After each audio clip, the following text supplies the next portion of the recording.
Nosotros abrimos los micrófonos para quien tenga algo que decir. Ahora es tu turno de abrir los oídos y escuchar.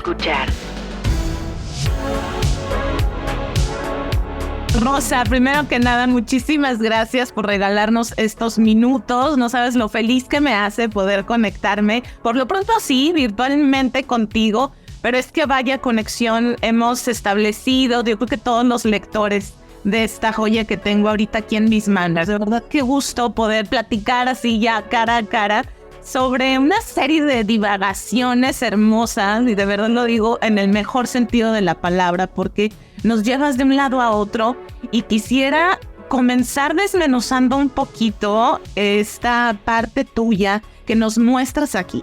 Por un lado, yo veo bastante complicado el armar con un orden perfecto todo esto que nos has ido contando, pero bueno, yo así lo siento. Cuéntanos cómo fue realmente el organizar todos estos datos, solamente cronológicamente, sino de verdad con capítulos que nos llevan de un lado a otro, así como los minutos se nos van en el día. Mira, Tania, muchísimas gracias primero por tu generosidad lectora y esas cosas tan afectuosas que me dices, y luego gracias por tener esa lectura tan intuitiva, porque efectivamente ese fue uno de los grandes problemas, ¿no?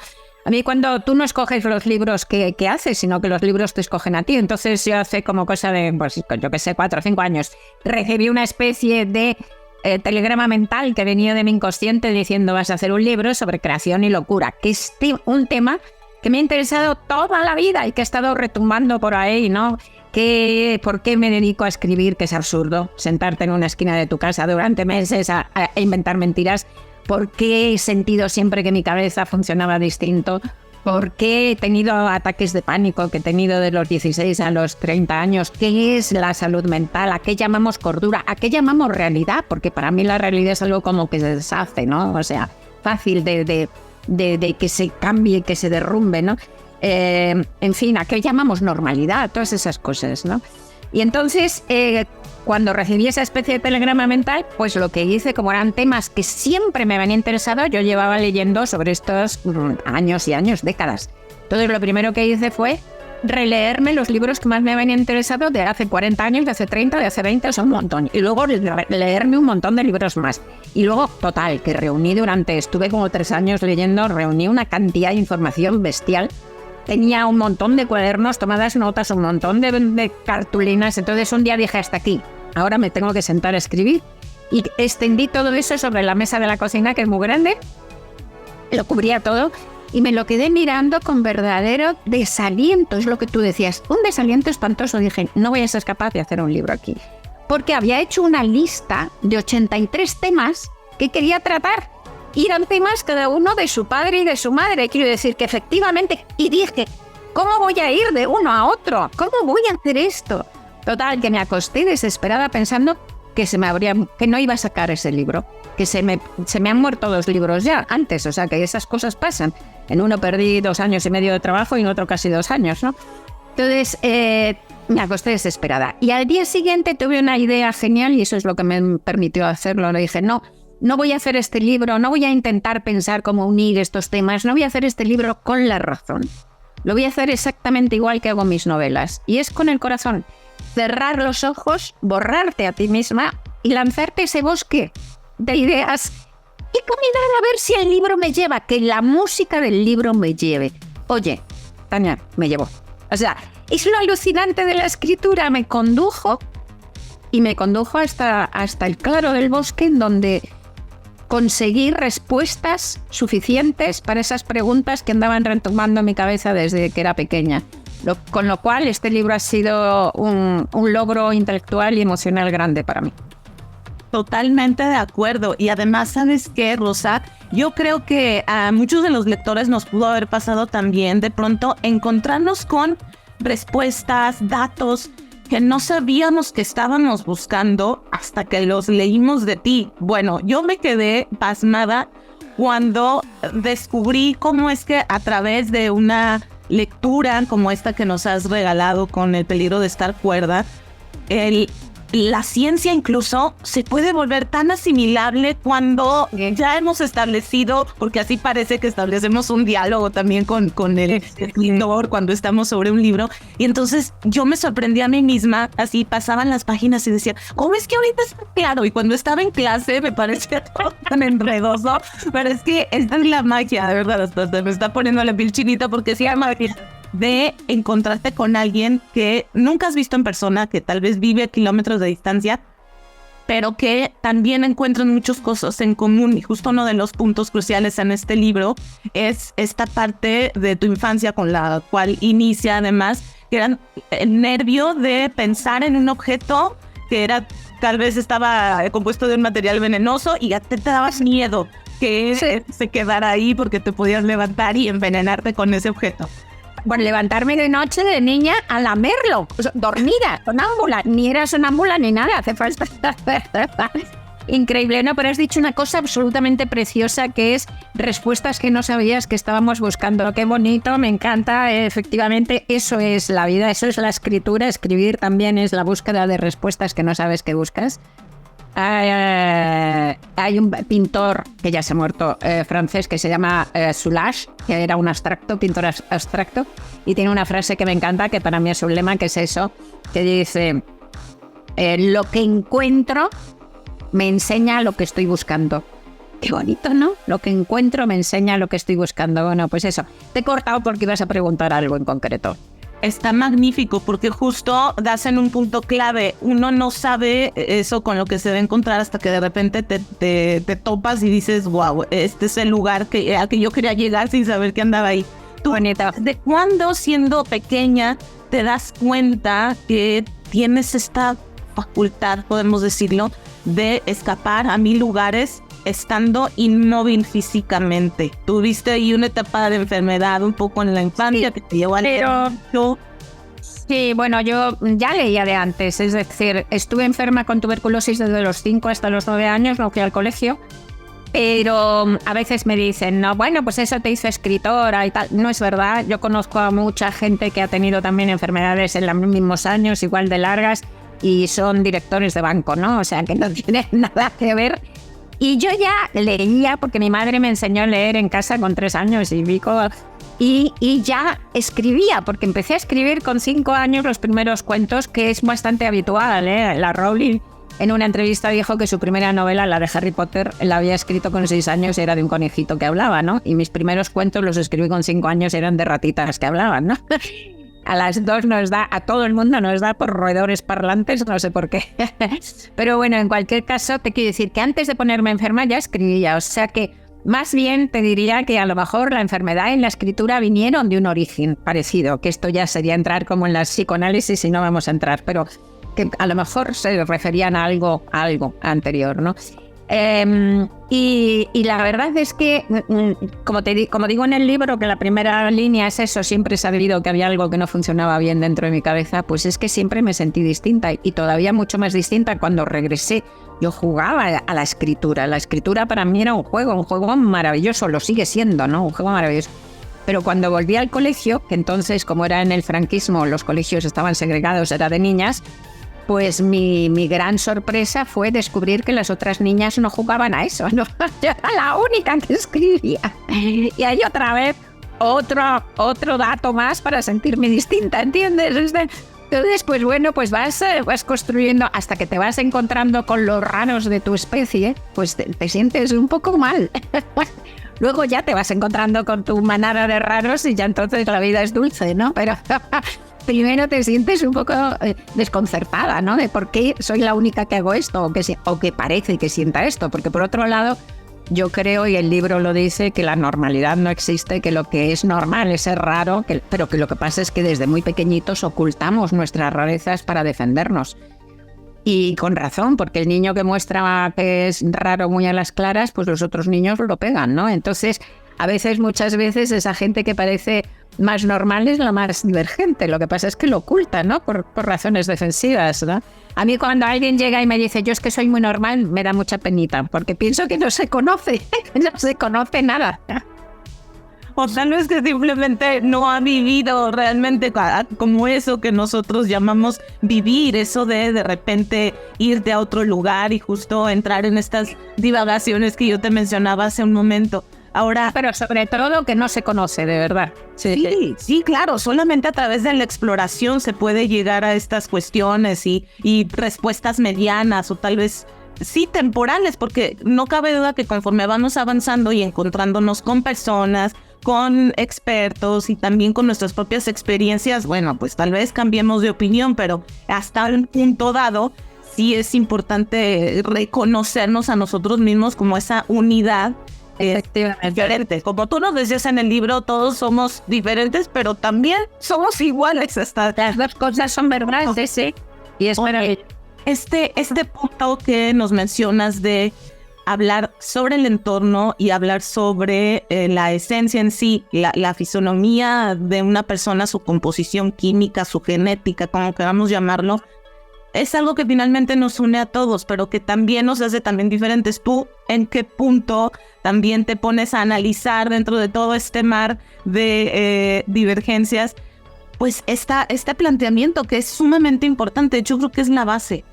Bueno, mira, es que hay una larguísima diatriba, ¿no? Una larga discusión entre herencia y ambiente. ¿Qué es lo que crea más al ser humano? Si lo genético, efectivamente, lo hereditario, lo biológico, o el ambiente, lo social y lo que has vivido, ¿no? Y cuando yo, como soy muy mayor, ya muy mayor, cuando yo era joven, pues todo era ambiente, porque era la época en que el marxismo estaba súper reinando por el mundo, entonces todo era ambiente. De lo biológico no era nada. Si alguien hablaba de lo biológico consideraban que era una reaccionario, entonces todo era ambiente, ¿no? Todo era la sociedad y tal, las normas sociales. Ahora nos hemos pasado al otro extremo y ahora parece que todo es biología, ¿no? Y que lo social, pues no. Y yo creo que la verdad está en ambas cosas, ¿no? Es decir, la herencia y lo biológico sin duda es muy importante, somos animales y somos criaturas orgánicas, lo biológico es importantísimo, pero lo biológico es alterado por lo ambiental. Por ejemplo, las mismas enfermedades mentales, ¿no? Las enfermedades mentales son también unas enfermedades del cuerpo, absolutamente como cualquier otra, pero como todas las enfermedades del cuerpo, también tienen un componente ambiental muy grande. Por ejemplo, el cáncer. Nadie niega que sea una enfermedad del cuerpo, el cáncer, ¿verdad? Pero, por ejemplo, mi marido se murió de cáncer de pulmón, de células pequeñas, que está causado al 100% por fumar.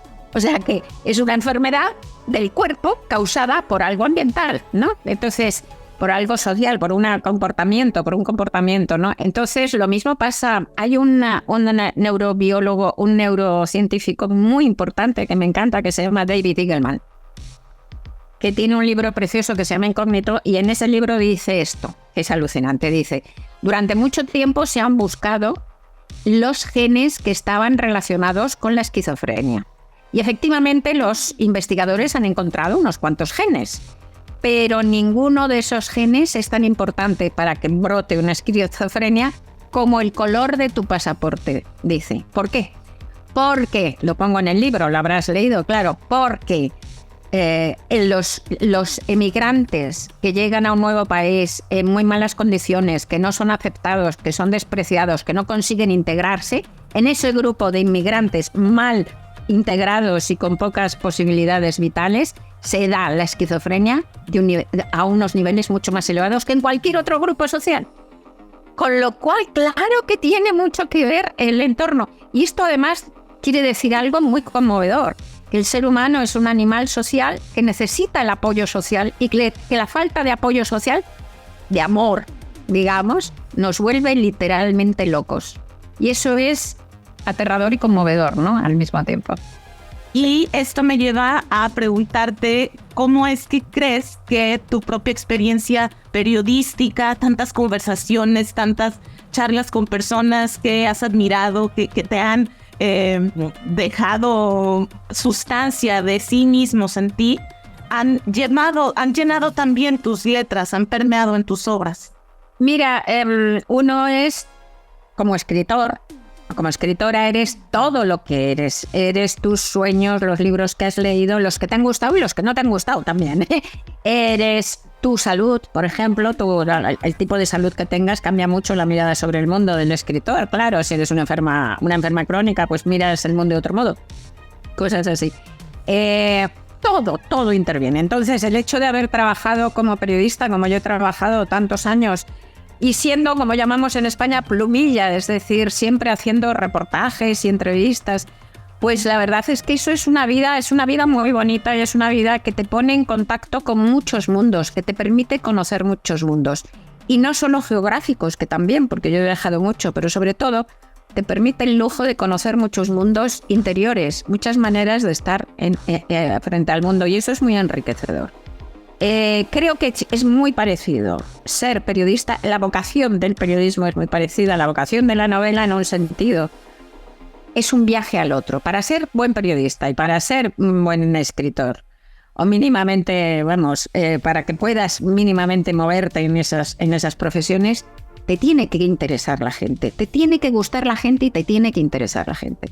Te tiene que gustar escuchar las historias de la gente, porque tanto una novela como el periodismo es un intento de viajar a los demás, de viajar a sus circunstancias, de viajar a sus opiniones, de viajar Y la novela lo mismo, tú viajas a tus personajes, es un viaje a los otros, no a ti mismo, ¿no? Entonces tienen una relación y tal. Y claro, pues tiene que haber influido, pero lo que pasa es que el periodismo escrito, que es el que yo hago, es un género literario, como otro cualquiera, y es muy raro el escritor que cultiva un solo género, ¿no? Pues yo creo que sé, ahí está Octavio Paz, que poeta y ensayista, fíjate que los géneros tan distintos, pero él los cultivaba y tal, ¿no? Pues yo me considero una escritora que cultiva el periodismo, la ficción y el ensayo, ¿no? Y el periodismo es completamente distinto de la ficción, es la antítesis, o sea que en realidad no hay una unión muy clara. Por ejemplo, en periodismo la claridad es un valor, cuanto más clara y menos equívoca sea una pieza, mejor. Y en novela, la ambigüedad es un valor. Cuantas más interpretaciones tenga una novela, incluso contradictorias, mejor es la novela, ¿no? En periodismo tú hablas de lo que sabes, te informas, te documentas, te entrevistas a los expertos o lo que sea, hablas de lo que sabes. Y en novela hablas de lo que no sabes, que sabes, un poco como lo que tú decías antes, porque sale del inconsciente. Tú no sabes por qué escoges una novela ni lo que estás contando en realidad, ¿sabes? Entonces hablas de lo que no sabes que sabes. Y en periodismo es un poco como si fueras un árbol y estuvieras hablando de los árboles que tienes alrededor, ¿no? Y en la novela pues intenta ser un águila y elevar el vuelo y hablar del bosque desde arriba, incluso viéndote a ti misma como árbol dentro de ese bosque.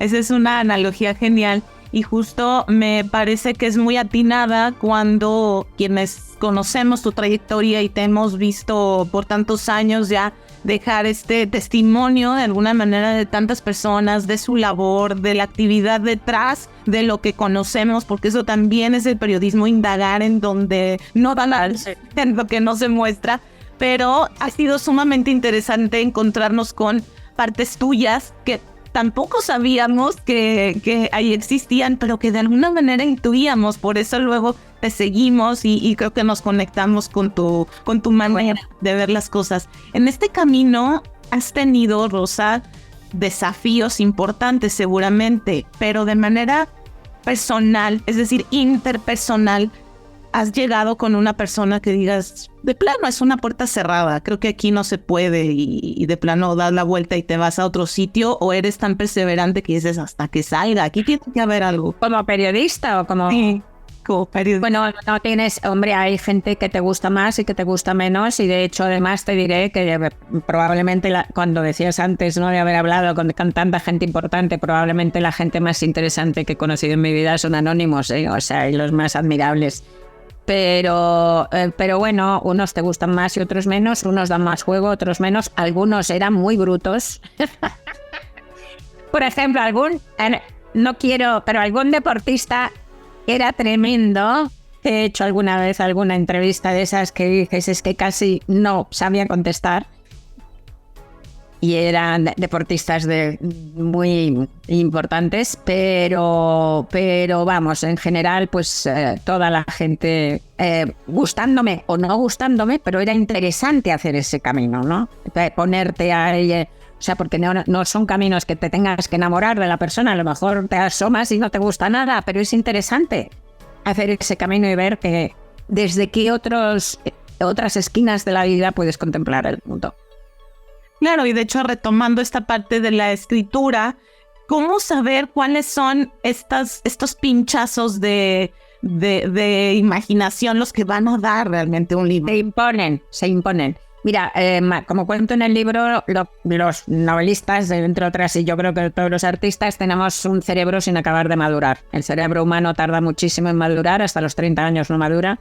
Entonces hay una fase de la maduración que es la más importante, que se produce en la primera pubertad.